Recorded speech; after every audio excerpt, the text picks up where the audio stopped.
Hello friends, स्वागत है आपका हमारे YouTube channel MP sky academy में। आज के इस वीडियो में हम स्थाई भाव को समझेंगे कि स्थाई भाव क्या होता है और स्थाई भाव जो स्थाई भाव होते हैं उनके अर्थ को समझेंगे।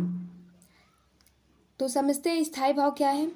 रस रूप में पुष्ट होने वाला तथा संपूर्ण प्रसंग में व्याप्त रहने वाला भाव स्थाई भाव कहलाता है।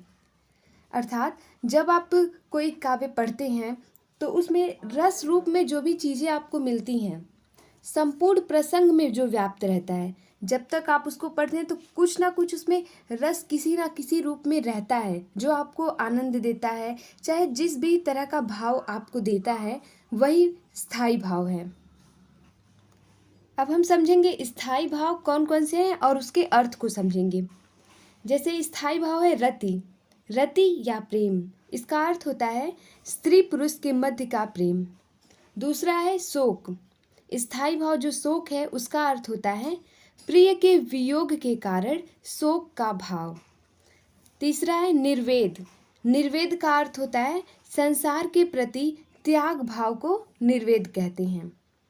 चौथा है क्रोध, क्रोध जो स्थाई भाव है उसका अर्थ होता है किसी कार्य के असफलता के कारण उत्पन्न भाव। जैसे जब आप कोई कार्य करते हैं और उसमें असफल हो जाते हैं, उस समय जो आपके मन में भाव उत्पन्न होता है वो क्रोध है।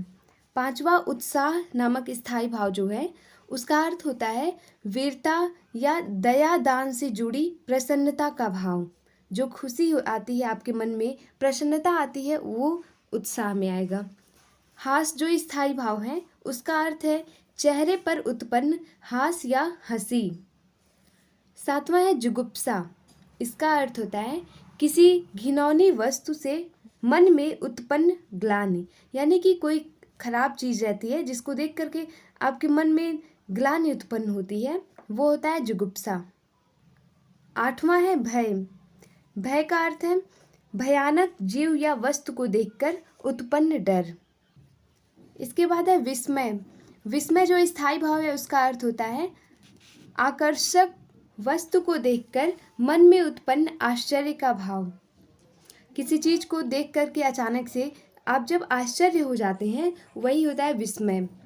इसके बाद नेक्स्ट है वात्सल्य, वात्सल्य स्थाई भाव का अर्थ होता है माता पिता का संतान के प्रति प्रेम का भाव, वो वात्सल्य होता है।